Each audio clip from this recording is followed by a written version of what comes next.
I'm Jacob Courtwright, and this is The Locker Room.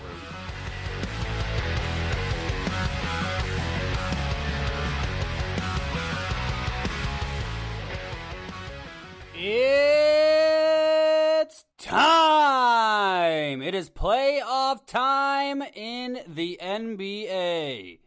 Guys, that was just my audition for being an announcer for the NBA. Wasn't it so good? Anyways, welcome everyone to the Locker Room Podcast. So glad that you're joining me today. So glad that you're rejoining me. For all of you listeners, we really appreciate it.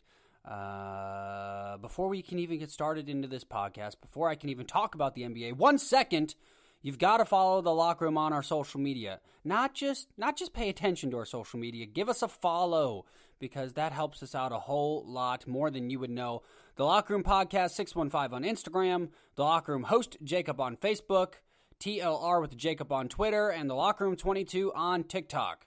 This episode is brought to you by FNX Fitness. Go to fnxfit.com. That is fnxfit.com for all of your health and fitness needs. If you need gym equipment, if you need gym clothing, if you need supplements, gains, whatever you need to build a better you, go to FNX Fitness and use your promo code TLRHOST. That is TLRHOST for 15% off your order.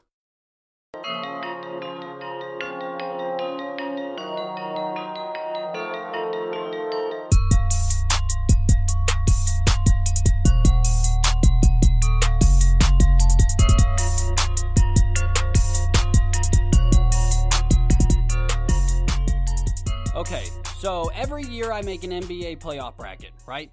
And this year is no different. I'm making my NBA playoff bracket. I am revealing to you my champion live on air like I always do every single year that the NBA playoffs come around. If you would like to show me your bracket, make sure you post it on your social media and then tag the Locker Room Podcast. I will share that to my Instagram story.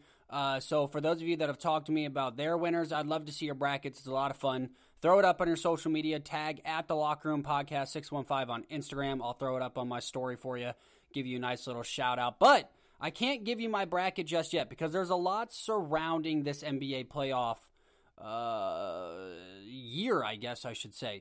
There's a lot of things that we've talked about in past episodes. We've talked about the health of the Lakers, the Brooklyn Nets. We've talked about the health of Joel Embiid with the 76ers. We've talked about teams that are gelling, teams that aren't gelling, teams that are gelling way too well, like the Jazz, the Suns, right? So there's a lot we're going to discuss before we break into my bracket. And then I'm going to end the show with giving away my NBA awards, who I think should be the MVP, the Rookie of the Year, and, of course, the Defensive Player of the Year. So here we go. Let's go ahead and get into the NBA because this is an all-NBA show. So if you're not a basketball fan, I'm sorry, but still listen to the episode because I love you and I want you to be a part of this. But if you are an NBA fan, if you are a basketball fan, there's a giant storyline that's going on right now that we have got to bring up instantly before I can even talk about other teams. The Los Angeles Clippers tanked 2 games to the 2 worst teams in basketball to avoid the Los Angeles Lakers.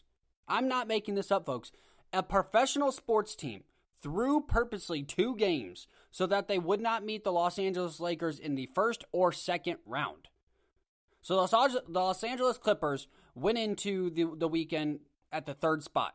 Basically, they were going to win one of these last 2 games against the 2 worst teams in basketball. They could do it in their sleep since the Oklahoma City Thunder are 1-23 in the last month and a half.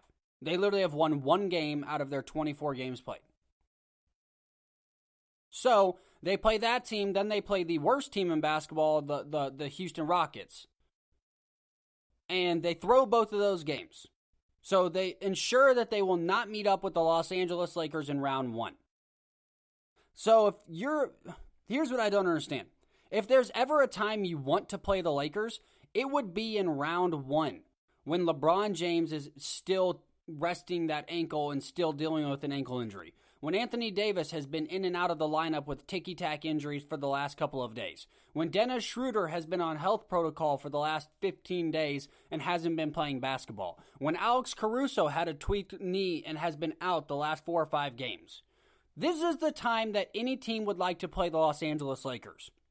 when they haven't had a lot of time together on the court, when your top two players, LeBron and AD, have been out 25 plus games, when your great role players in Alex Caruso and all these other guys have been, and their starting point guard, Dennis Schroeder, have been coming off of either COVID protocols or injuries.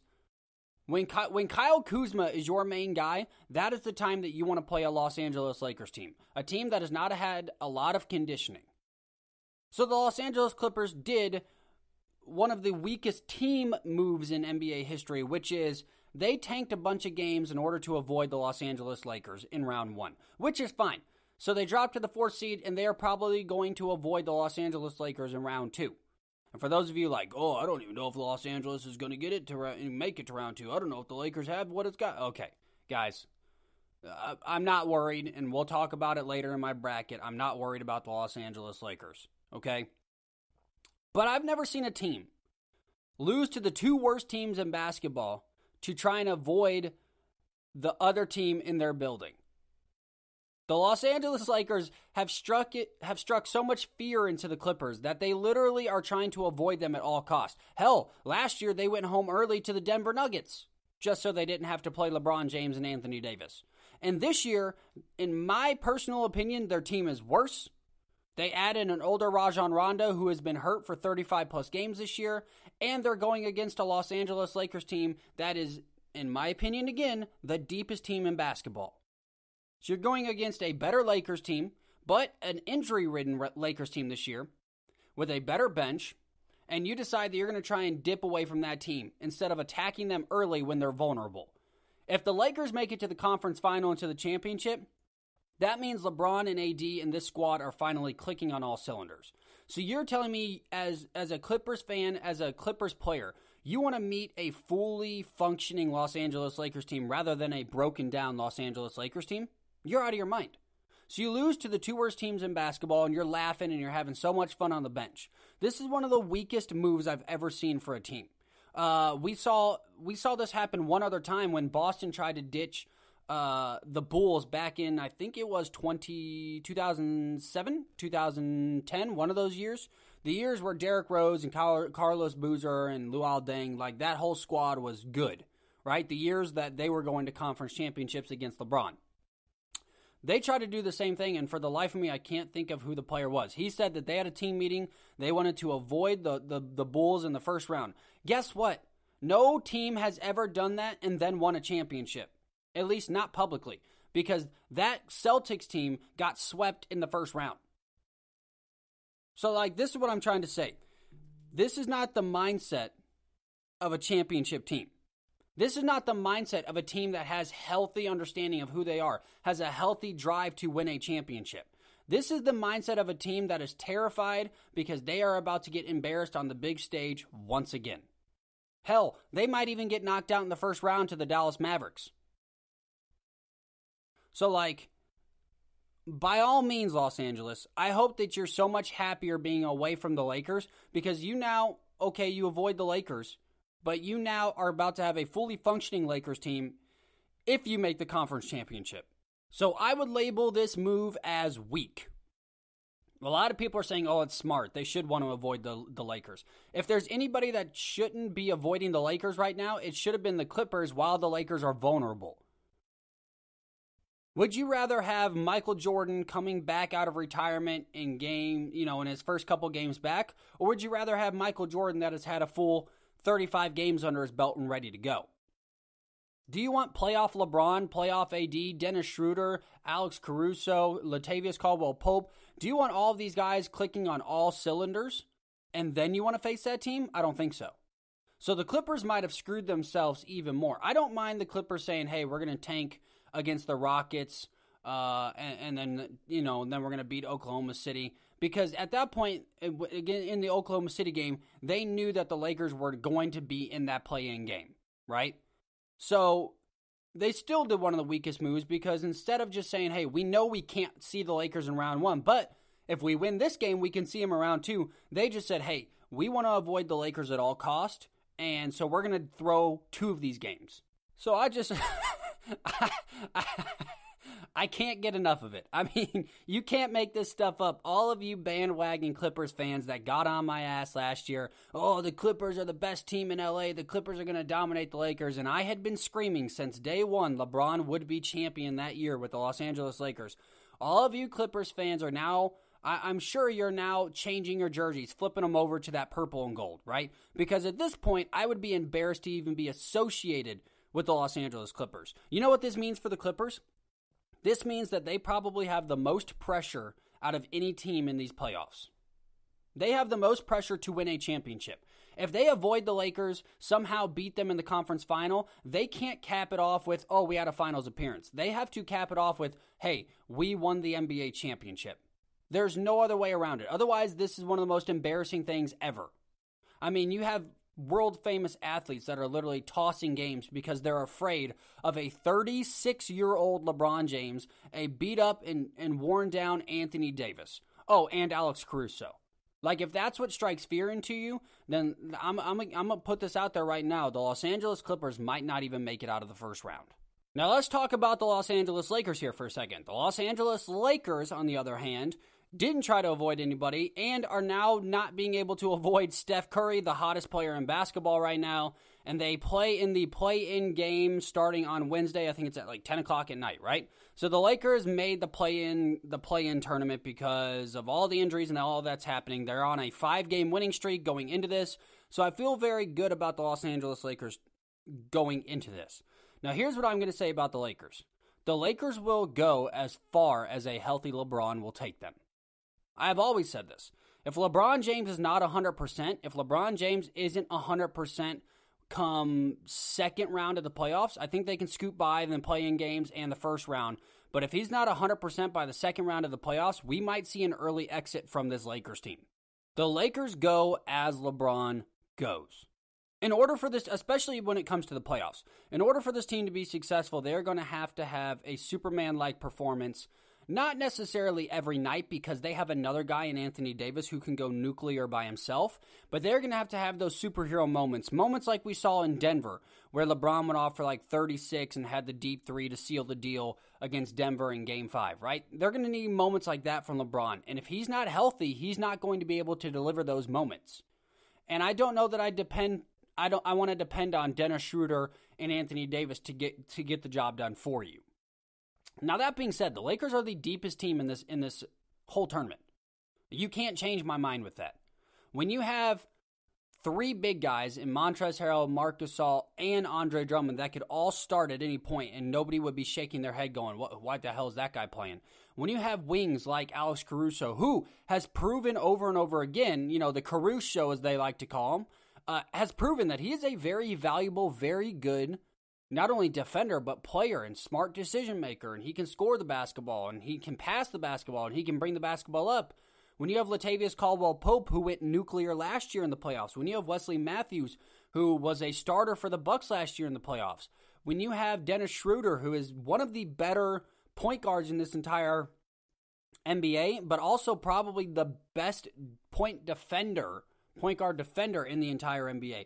A straight dog. When you have Montrezl Harrell that can get you 15 and 20 or 20 and 20 any night, like this team is deep, deep, deep, but it will only go as far as a healthy LeBron will take them.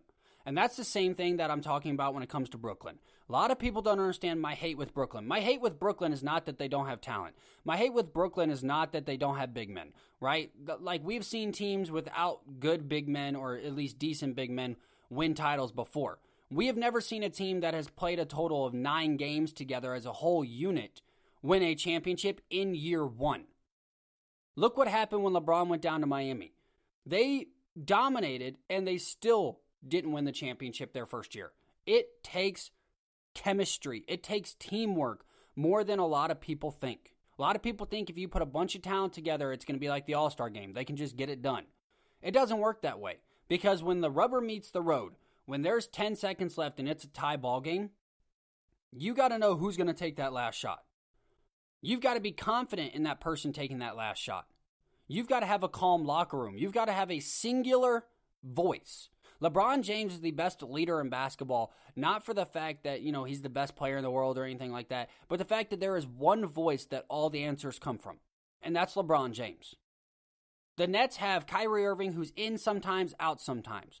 Kevin Durant, who's injury prone, has been in some games, out some games. James Harden, who just seems to be taking Slurpees or drinking Slurpees on Tuesday nights at their basketball games and just relaxing on the bench. Like this Nets team has not had almost any games together, and they have no true identity. While rebounding and defense is a massive, massive deal in the NBA playoffs, I mean, we've seen teams go nuclear from the offensive side and win a bunch of basketball games.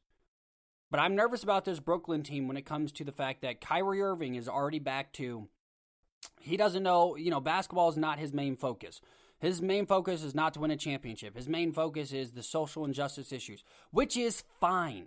But you can't bring that crap to the basketball court. His most important thing is not to win a championship. He said that yesterday. That's fine. But you can't be trustworthy in the playoffs. How do they know that you're not just going to dip after 1 or 2 games because you need to go deal with XYZ? Kevin Durant, why I like Kevin Durant as a player, Kevin Durant has not been the same this year. While he's been able to score and put up numbers, he's not been the same defender. He's not been the same rebounder. James Harden is who James Harden is. James Harden rides on the back of whoever he can because he can't get the job done himself. But I'm worried that if there's any team in this entire playoff that might blow up early, it could be the Brooklyn Nets. Now, with all that being said, let's go ahead and get into my NBA playoff bracket because I'm going to talk about a lot of these other teams as we go. But I'm going to start on the east side of the bracket, work my way to the center for the who's going to be in the championship game, and then work my way to the west. You know how a bracket works, right? So let's start on the east. So first off, Philadelphia, they're playing one of the play-in teams that secured the number 1 overall seed. Philadelphia is playing its better basketball as of late. This is one thing I've always talked about when it comes to the NBA playoffs, when it comes to any kind of playoff format. You want to be playing your best ball going into the playoffs, not picking it up as you go along. That's why I think it's so important that a team like the Los Angeles Lakers was able to get it together and win 5 straight going in. That kind of stuff matters. The reason the Clippers tanking 2 games isn't great for morale or great for mentality is you're now training your team that it's okay to lose, right? So you want to be playing your best basketball. Philadelphia has been playing its better basketball as of late. Ben Simmons is the best guard defender in the NBA. Over Kawhi Leonard, over Paul George, I don't care. He's physical, he's strong, he's quick. We've seen Kawhi Leonard's defense and even Paul George's defense drop off. Why? Because they are on a team where instead of being able to be a 25 point, 6 rebound, great defender guy like Kawhi Leonard is or like Paul George used to be, they now both have to average 35 plus in order for this team to have a chance in future games. And that's not me trying to be disrespectful to the Clippers. That's just fact. They don't have enough firepower around on their bench at all. If Luke Kennard and Markieff Morris are your 2 guys that you're depending on to pick up the scoring, you kind of got some problems. So Philadelphia is going to win this game without a doubt. They're taking round 1, dominating it. If Joel Embiid can stay healthy, the 76ers are my dark horse to go to the championship. I love what they have. I think that the additions of Seth Curry was a pretty big addition there. Seth Curry, Dwight Howard, I think these are very good additions. I like what I've seen from Philadelphia as of late. Let's go to the number 2 seed, the Brooklyn Nets. They're going to dominate their game. Let's be honest. I don't care if they've played 5 games together, 0 games together. They have too much firepower to lose to a Boston or a Washington. Now, I do think Boston makes it interesting. Now, Boston, if they had a healthy Jayon Brown, if he wasn't done for the rest of the year, and if they had a healthy Kemba Walker, I think Boston has a real shot of knocking off a team like the Brooklyn Nets because they match up so well. They're both very similar, except Boston has better rebounding. So without Jayon Brown, with not a very healthy Kemba Walker, I think Brooklyn's going to take this one pretty simply. Miami and Milwaukee. Now, I love this one. Milwaukee's playing its best basketball right now, and they're about to go head-to-head with the team that knocked them out of the playoffs. This is the difference between the Clippers and the Bucks. The Bucks said, wow, you knocked us out of the playoffs. We're going to now knock you out of the playoffs. The Clippers said, oh, hey, the team that we don't want to face, that's the Lakers. Let's go ahead and tank a bunch of games so we can hide in the shadows. I love the fact that this team is embracing the let's take on the Miami Heat role. And they're going to win this game. They're going to win this series. It's going to be a fun series, but I think they've got this one in the bag this year. The difference, Drew Holiday. Drew Holiday is the biggest difference maker on this basketball team. Drew Holiday is an excellent on-ball defender. Drew Holiday is an excellent scorer off of his own, can create his own shot, is what I was trying to say. Good grief. And he gives Giannis balance. He gives Giannis somebody that can take the rock and do something with it, as opposed to the George Hills of the past, or as opposed to Dante DiVincenzo, which while I think he's a decent player, he's not somebody that can go get his own bucket. Drew Holiday can go get his own bucket. Drew Holiday can give you 25 and 6, right? Like, that's the kind of guy that Drew Holiday is. So I love the addition of Drew Holiday. And then, of course, this team is starting to figure themselves out. I think Giannis has learned from a lot of his mistakes. I think Giannis has learned what he has to do in order to help carry this team. And what I love is the fact that the Bucks didn't say, we're going to try and bench players towards the end of the year.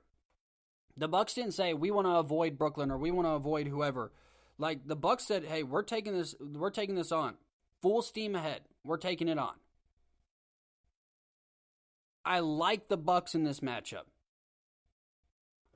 Like I said, I think Drew Holiday is the difference maker in this series. I don't think Miami has that special, it's like in Space Jam when Bugs Bunny pulls out his secret stuff. I don't think the Miami Heat have their secret stuff this year. The Bucks have learned from their mistakes, and I think they are a much better basketball team. Now, the Bucks versus Brooklyn is going to be a nightmare if that matchup ends up for Brooklyn. They've beaten Brooklyn twice, back-to-back, within 4 days of each other. Now, there was no James Harden, but then again, we have not seen Brooklyn at full strength at all this year, except for, 6 games, I think? 7 games? So I think if Giannis can up his level of play again, if Giannis can just average his normal 35 and 12, the addition of Drew Holiday, I think, is going to be the difference maker on how far this Bucks team can go this year in the playoffs. The Miami Heat are done with their secret stuff. They've got no more special stuff, right? This is the year that Giannis really needs to step up and lead this Bucks team forward. Now, can Giannis make a consistent jump shot has always been the biggest question with Giannis in the playoffs. And we saw when the Brooklyn Nets played him twice back-to-back less than 2 weeks ago, what did Giannis do? Giannis was confident, he stepped in, and he nailed down three-pointers. 3 of 4 one night. I think he was 4 of 4 for another night. Like Giannis said, if you're going to give me these open shots, I'm going to take them, and I'm going to be confident. And that's what it's going to take in order for this Bucks team to be the dynamic team that they have to be. So while I'm usually down on the Bucks, I actually like the Bucks a lot this season. For me, I think the NBA, especially in the East, is down to 3 teams. You have 3 teams that have very high potential. The Bucks, the Nets, the 76ers. All 3 of those teams have championship capability. It's just which of those teams is going to click in the right moment. Teams like the Atlanta Hawks, the Atlanta Hawks, I'm glad the Atlanta Hawks are in the playoffs, but Trae Young and that team are way too young. While they have some nice pieces, they don't have the guns that it takes to win any big games. Same thing with the the New York Knicks. Now, the Knicks they've already won a championship, right? They've had their first winning season. They're making the playoffs. Like, the fact that the New York Knicks are anywhere near a playoff talk is like, you've won. Have your parade in New York. You didn't suck this year. Julius Randle has been a godsend to you guys. Like, you should be celebrating more than the actual NBA champion this year should. And the craziest part, the Brooklyn Knicks, goodness gracious, not the Brooklyn Nets, the New York Knicks went from being the worst team in basketball over the last 5 years to the 4th seed in the East. So if that tells you anything about the East, it's not, congrats to them. They won their championship this year. But the East side of the bracket is not strong. So I think Milwaukee taking on Miami in the first round is what Milwaukee will need to snap into championship mentality. I like the fact that they're taking that storm head on in round 1. But I think this comes down to, quite honestly, which one of the 76ers or the Brooklyn Nets are going to stay healthy. Which one of those teams are going to be healthy enough to make a strong run and win that championship, or at least win the Eastern Conference Final? That's the biggest question mark for me. Because both of those teams should be your runaway Eastern Conference champion all the way, should be in your NBA Finals. A lot of people are going to say Brooklyn, but I really think they're underestimating the 76ers this year. The 76ers were one Kawhi Leonard bounce shot away in the corner from making the NBA Finals, right? Like, either one of these teams should be the runaway favorites. But if neither one of these teams can stay healthy, Milwaukee is the next best option, right? Milwaukee is your relief pitcher who you didn't think you were going to need in your 2-game series, but then he comes in, he throws 3 strikes, and boom, end of the game, right? Milwaukee is a great reliever for the championship, and I think Milwaukee would do a very nice job representing the East in the NBA championship. For me, to make my predictions, while all of these teams are nice, if Brooklyn and Milwaukee match up in the second round, it's going to be very hard to pick against Milwaukee for me. I think Brooklyn has incredible shooters. I think Brooklyn has incredible scoring. But I don't know where Kyrie's mentality is. I don't know where Kevin Durant's health is. I don't know where James Harden's health is. They don't have strong rebounding. They're awful on defense, one of the worst in the NBA. I think this is a Bucks 76ers. And I promise you, I'm not just saying this to try and get clout, guys. I think this is a Bucks 76ers Eastern Conference Final. And I think if these 76ers can stay healthy, that's the biggest thing. If they can stay healthy, I fully expect the 76ers to represent the East in the conference, not only in the conference championship as the winners, but in the NBA championship this year.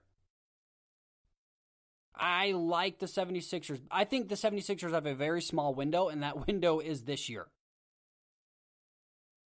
I think Brooklyn versus the Bucks is a very hard matchup for Brooklyn. Giannis is a lot to deal with. We've already seen the Bucks beat them twice, which is not what you want going into the playoffs. And I just don't know. The thing is, like I said, with Brooklyn is we don't know what we're going to get. We don't know if we're going to get a Kyrie Irving that's fully bought into a championship or a Kyrie Irving that's woke and wants to worry about social justice issues. I have said this from the beginning. I'm glad that Kyrie Irving has that in his heart. I'm glad Kyrie Irving wants to do something like that with his life.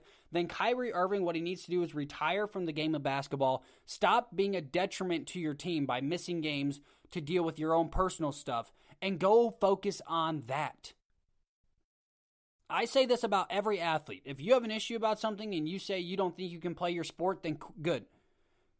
Don't. You've made enough money, Kyrie. You can go fight your social justice issues. And I think that's what he needs to do. I think that would be good for his health.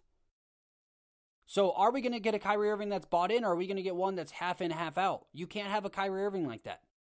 Are we going to get a healthy Kevin Durant? I think Kevin Durant is the best scorer in the game right now. But can Kevin Durant do that over a long period of series, over a long playoff run? We've seen him come back for 2 games and then tweak an ankle. Come back for 2 games, hurt a thigh. Right? Like, Kevin Durant is becoming very brittle as of late.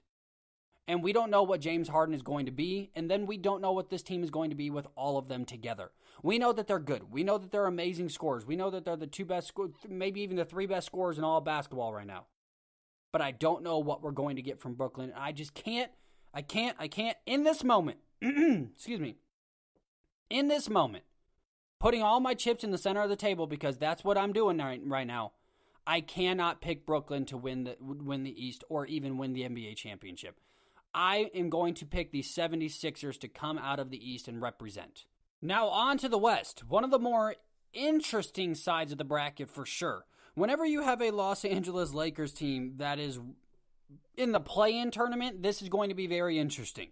So unlike the first round matchup, where like the 76ers and the Brooklyn Nets are going to beat whoever wins those play-in games, the Los Angeles Lakers are not only coming out of the play-in game, but the Los Angeles Lakers are going to dominate whoever they play in the first round. So we're going to see a 1 or a 2 seed exit very early, depending on where the Lakers end up in these play-in games. So either way, let's say Utah has to play the Lakers. I think the Lakers are a horrible matchup for Utah. But it's probably going to be more likely that the Lakers are going to end up playing, I would most likely say Phoenix. And also, once again, DeAndre Ayton and Devin Booker, while they are nice players, are no match for LeBron and Anthony Davis. So I actually feel bad. Both of these teams have historic years. The Jazz with the best overall record in the NBA. The Phoenix Suns being lifted out of the depths by Chris Paul. While both these teams have had incredible years, like their consolation prize is, oh, well, you're probably going to have to play the Los Angeles Lakers in the first round. Oh, and the Los Angeles Lakers are the defending champs, and they somehow fell all the way down to the play-in series. Here's the deal, though. If you want to talk about GOAT conversations, if LeBron James wins this whole thing, let's say he wins this year's tournament, or championship, LeBron James will be the lowest seed in NBA history to win a championship. So he will now have the only 3-1 comeback in championship history, the only 7th seed championship in history, and he will have done it with 3 separate teams, and he will have 5 championships. And I think this GOAT conversation, if LeBron wins it this year, not only becomes a lot more real for a lot of people, but becomes a lot harder for a lot of people. Now, that's a conversation we'll talk about another day, because I am doing, spoiler alert, or breaking news, I am doing another LeBron versus Jordan series, because it got so much love the first time, and this time it's going to be a little bit different, but it's going to be a lot of fun. I'm going to have some guests on, and we're going to talk about the whole LeBron James versus Michael Jordan debate again, but that's going to be after the NBA playoffs, most likely. But whoever the Lakers are going to play, they're going to dominate either the 1 or the 2 seed. Now, let's look at the Denver Nuggets. The Denver Nuggets have been led by Nikola Jokic, a big man.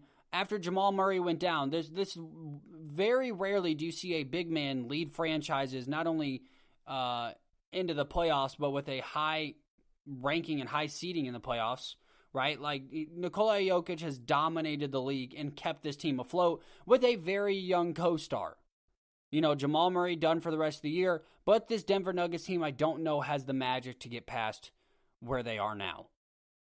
Portland Trailblazers are the same way. Like, the West for me is narrowed down to 2 teams. You have the Clippers and you have the Lakers. Those are the 2 teams that everybody thinks about. But I'm gonna give you one better. I don't think that the Clippers are in that conversation. I think it's between the Lakers, and if the Jazz are somehow able to avoid the Los Angeles Lakers, I think the Jazz have a very strong shot at being in that conference final. So, of course, you can't hold me to it, because this is coming out before the play-in games. Let's just say, hypothetically, the Lakers end up playing the Phoenix Suns, and the Jazz get, whoever it is. Let's just say that that's what happens. So I think the Jazz have a very strong shot. If they are able to avoid the Los Angeles Clippers and Lakers, I think the Jazz have a very strong case this year to be in the Western Conference Final. The West is a lot weaker this year than the East. I see it very clearly as you have a Clippers team that struggles constantly. You have a Clippers team that is avoiding trying to play certain teams in the playoffs. And you have a Jazz team that is very athletic, very good. It's got probably the Defensive Player of the Year in Rudy Gobert. Not to spoil my my NBA awards here in a second. And Donovan Mitchell, who's finally coming back off his ankle injury. Like, this is a very interesting team for a lot of people. So, barring the fact that they do not play the Los Angeles Lakers in either the first or second round, I think the Utah Jazz are able to make it to the conference finals. They're my first lock. Now, my second lock, let's talk about the Clippers versus the Mavericks. The Mavericks are going to beat the Clippers in a 6-game series. I'm just going to put that out there now. Listen, you all might think I'm crazy. You all thought I was crazy last year when I said that the Los Angeles Clippers would not make it out of the second round. And guess what? I was right. The Los Angeles Clippers did not make it out of the second round. They were embarrassed by the Denver Nuggets, by a young Jamal Murray, by Nikola Jokic. Completely embarrassed, right? And Jeremy Grant ate their lunch. So this mega team that had the new stars of LA on it were sent home packing last year. I think they're going to be sent home packing this year again. I don't think they have the bench. I don't think they have the talent in order to make a push that they need to. If they do end up to the conference final and we get the matchups we all want to see, which is the 76ers versus the Brooklyn Nets, and then we get the Lakers versus the Clippers, this will be one of the more epic NBA playoffs, and it will be a lot of fun to watch.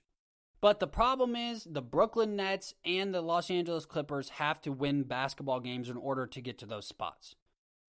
And I don't know that that's going to happen. So I have the Dallas Mavericks winning in 6. Listen, you've got Luka Doncic, who was bullied around last year by Morris. I think he's going to be out for vengeance. You have Kristaps Porzingis, who finally, even though apparently him and Luka are having some issues or something's going on there, Kristaps Porzingis, before he was hurt, they were dominating the Clippers. Like, that duo was going to beat the Clippers in the first round last year. So I think that duo, if everybody stays healthy, they've got a good enough squad, and they've got a team that is very annoying to play. They've got a team that I wouldn't want to play, I should say, in the playoffs. they've got a team that is very intriguing all the way around, and they have stars in Luka Doncic and Kristaps Porzingis that can just plain put the ball in the basket. So I think the Clippers are out in round 1. Now, after the Clippers are gone, like I said, I think this narrows down pretty simply. You've got the Jazz versus the Los Angeles Lakers. The Los Angeles Lakers, folks, are not going anywhere. The Los Angeles Lakers are going to be playing in the championship game this year. They've got too good of a team. This is barring health issues as well. If LeBron James and Anthony Davis and Dennis Schroeder and Alex Caruso, if their team is healthy, this team will be playing the final game of the entire NBA season. They will be in the championship game if they are healthy. I just don't see a hard pathway for these Los Angeles Lakers. Now, if the Lakers had to match up with the Clippers in round 1, or hell, even in round 2, I would have been worried for the Lakers, but I would have thought that the Lakers would have had a much harder road because the Lakers would have to still be catching their groove while playing one of the better teams in the West. But I don't think that that's the case. So I've got the Lakers versus the Jazz, and I've got, of course, the Lakers making it again to back-to-back NBA Finals, and I am revealing my NBA champion. Now, this is a little bit hard for me. I had to swallow some pride here. So I've got the 76ers versus the Los Angeles Lakers. And listen, I think that this year I definitely picked more based out of my heart because I think this would be a great matchup. But, I mean, it's tough. I like Joel Embiid. I like Ben Simmons. I like the 76ers this year. And I didn't think I was ever going to go against LeBron. Because I'm not. Of course the Los Angeles Lakers are going to win this championship. You think I'm going against LeBron? You think I'm not going to double down on what I said last year? That LeBron James is not only the greatest player in the entire universe, not only LeBron James is the GOAT of the NBA of all time, but that LeBron James is going to lead the Los Angeles Lakers to back-to-back championships? You think I'm going to go against that? A healthy, and I will preface this, a healthy Los Angeles Lakers team. Sorry, I'm even pounding on the desk right now. A healthy Los Angeles Lakers team will not only make it back to the NBA championship, but a healthy Los Angeles Lakers team will win the NBA championship for back-to-back. LeBron James will then slam the door shut on any GOAT conversation. Now, listen, I realize in another few months, if LeBron James doesn't win it, I'm going to look like a jackass. But I've got to ride and die with the Lakers here, guys. Like, let's get down to the real, right? Let's get down to, like, let's be mellow here for a second. I'm not going against LeBron, ever. And I'm not going against LeBron with his best team, ever. And I'm not going against Los Angeles Lakers, ever. It's just not going to happen. So this is just like every year I have the Oregon Ducks winning in one of my NCAA brackets, whether it's football or basketball, except, usually I have a real one. It's the same way with LeBron and the Lakers. Like, I think the Lakers have every opportunity to seize and win an NBA championship this year. And if they do it, and I'm just saying this, if they do it, if LeBron's able to come from the lowest seed in NBA history to win a championship, there is no doubt in my mind that the GOAT conversation not only just got close, but it might have just shut the door on the GOAT conversation. And/or it might have brought a lot of you MJ... I don't want to say that word. A lot of you MJ lovers and obsessors, it might bring that conversation a little bit more to light with you. We got to stop worrying over nostalgia here and start worrying about the facts. And the fact is, LeBron James will have done things that no one in NBA history has done. So I think that that's going to be a very interesting story to play out. But that is my NBA championship. Now let's get into some NBA awards. Starting off with my MVP, Nikola Jokic. Now, Chris Paul was very close for me. I know a lot of people are going, what the hell, Chris Paul? Chris Paul has brought the Phoenix Suns to relevancy simply from his presence. Now, I think numbers go along with the MVP race, and I think standings play a very important role, for me at least, when voting for my MVP. This is the reason I'm not putting Steph Curry in this conversation. Steph Curry, although Steph Curry is having one of the greatest scoring stretches in NBA history, the Golden State Warriors, they're in the play-in game, though. The same reason that if LeBron was putting up 35 points a game, it's still hard for me to put LeBron as the MVP if they're in a play-in game. For me, I don't understand why standings and regular season stats don't matter. Because if we're talking about simply how good is that player, is he the best player in the league this year? than Dame Lillard. Damian Lillard deserves at least 3 MVPs because he's had 3 outstanding seasons in the last few years. Bradley Beal deserves an MVP. Right? Like, we're not going down that road. So I'm tired of, people saying that, it's just who's the best player, because that's not true. If it were the case, Dame Lillard would have 3 or 4 MVPs right now. LeBron James would have 7, 8, 9, hell, maybe even 10 MVPs right now. Because he's been the best player in the world. He's been averaging insane numbers. Like, we give Giannis, because Giannis put up, averaged like 35 and 12, but the Bucks were also either the number 1 or number 2 seed in the entire NBA. While I thought LeBron should have won it last year from everything that he battled, we're talking about the best player. What has this player done? What has he done for the team? Nikola Jokic is the most valuable player in the NBA.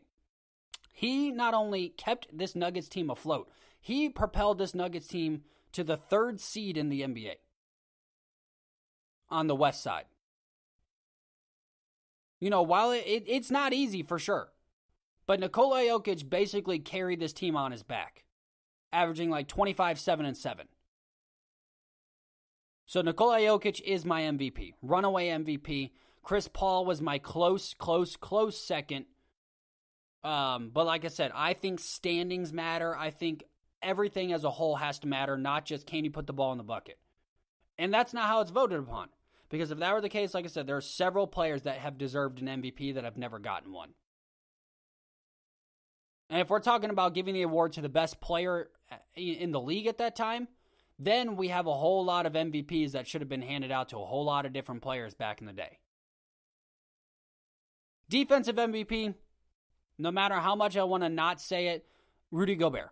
Rudy Gobert has done just a great job averaging, most blocks. He gets steals. I mean, this guy is an awesome defender in the regular season. He does jack all when it comes to the playoffs. For me, honestly, I'd like to put Ben Simmons in the Defensive Player of the Year category because I think Ben Simmons has done, he's holding wing opponents, like star wing opponents, when he's guarding stars, he's holding them like almost 16% less than what they usually do. Like, he's holding opponents down, and for me, I don't understand why that's not important enough to propel him into a Defensive Player of the Year category. Excuse me. But, I don't think the league will ever get to that point. No one wants to look at the stats. No one wants to look at the nitty-gritty details. Ben Simmons is an effective defender, and that's what the Defensive Player of the Year should be. A defender that is so effective when he's on the court that he changes the flow of the game. So while Rudy Gobert is that type of guy, I do believe that Ben Simmons deserves this award, but I'm going to give it to Rudy Gobert. And my Rookie of the Year, LaMelo Ball. Like, LaMelo, don't get me wrong, Anthony Edwards has been great. But Anthony Edwards hasn't done anything to help his team win. He has played great. He's put up big numbers. He's had 40-point games. But does he impact the team enough to make them have more W's in that column? I don't think so. At least not yet. Now, that whole team's kind of a crap show. But LaMelo Ball, his impact has made this Hornets team instantly into the play-in game in his first year. He's a dynamic passer of the basketball. He can score the basketball. He's one of the more underrated players in the NBA right now. He's definitely one of the more under-talked about rookies. Like, this kid has done a great job this year, and I don't think he gets enough credit. So LaMelo Ball is my Rookie of the Year. Well, there it is. My NBA playoff bracket. My NBA champion is locked in, so I can't hide it now. I will put my bracket up. Listen, if you post your brackets on social media, tag the locker room. I'd love to see what you have going on. It's a lot of fun. But that's in the books. There it is, another show. Listen, if you like us, if you love us, if you want to share us with a friend, that will mean the world to us. Follow us on our social media. Stay up to date with everything we have going on. Listen, guys, you know the drill. I'm Jacob Courtwright. This is The Locker Room.